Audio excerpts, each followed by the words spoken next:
السلام عليكم ورحمة الله تعالى وبركاته ولا شرفت له ولالكي معلم تيسي channel kan saad horay baan nooga barateen waxaan idinku soo gudbinaa barashada luqadda Axmaariga insha Allah taala maanta waxaan qaadanaynaa wada sheekaysigaas oo ku saabsan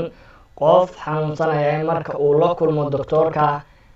wada hadaladan wada sheekaysiga dhaxmari kara intaan cashirka bilaabin ka hor hadii aad channelka ku cusubtiin subscribe saara share iyo like tuna dhiirigelin bay noo tahay walaalihina Soomaaliyeed ee channelkan arkin balse laakiin raba inay bartaan luqadda Axmaariga gaarsiiya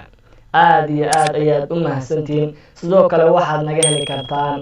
buugaag koorsooyin duuban oo dhameystiran fadlan haddii aad u baahan tihiin koorsooyinkaas oo iskugu jira bilowga xarfaha erayo fudud wada sheekaysi buuga koowaad iyo buuga labaad buugaag naxwa buugaag erayo haddaad u baahan tihiin fadlan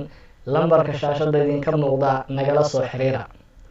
aad iyo aad baad u mahadsantihiin cashirkaan u gudagalo Nigeger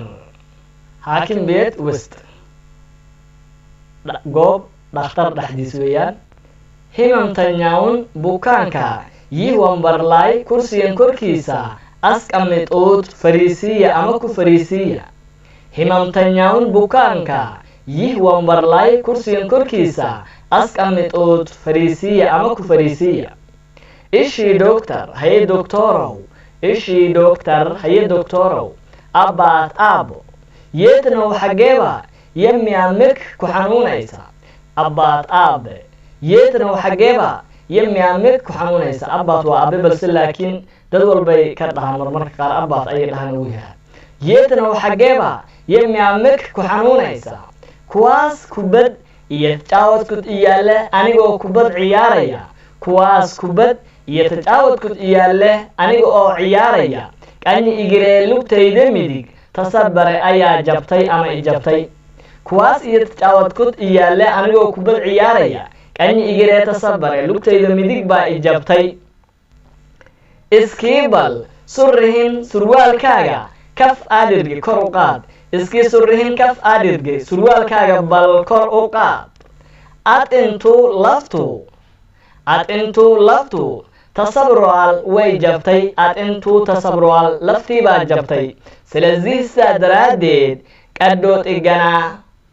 qalliin yaasfalliga waal ayay lugtu u baahan tahay ad intuu tasabrual laftii baa jabtay silasiisa daraadeed qadhood igana qalliin yaasfalliga waal ayay lugtu u baahan tahay ahun eega izaaki fil qolkaas astanyuutinnaas jiifiya ama seexiya oo nagee barri hula saacad lay 2 saac malisuud soo celiya ahun eega izaaki fil qolkaas astanyuutinnaas jiifiya oo nagee barri hula saacad lay 2 saac malisuud soo celiya aan ku celiyo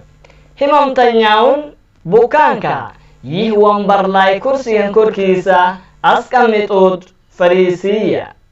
himamtanyaun bukaanka yiwan barlay askamid ood kursigan ku fariisiya ishii doctor haye doctorow abbaad aabe yeetnaw xageeba yamiamik ku xanuunaysa xageeba ku xanuunaysa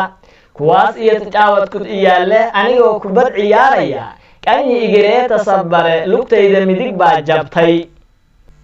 iskiibal surrihin surwaalkaaga kaf aadirgi kor u qaad iskii surrihin kaf aadirgi bal surwaalkaaga kor u qaad ad intuu tasabrual laftii baa jabtay silasiisa daraadeed qadhood igana qalliin yaasfalliga waal ayay lugtu u baahan tahay ahun eega izaaki fil qolkaas astanyuutinna jiifiya ama seexiya oo nagee hula saacad lay barri 2 saac malisuud soo celiya cashirkeena maanta halkaas ayuu ku joogaa cashirkan oo kale intaan ku kulmi doono waa macalin Tays oo idin leh assalaamu calaykum waraxmatullaahi tacaala wabarakaatu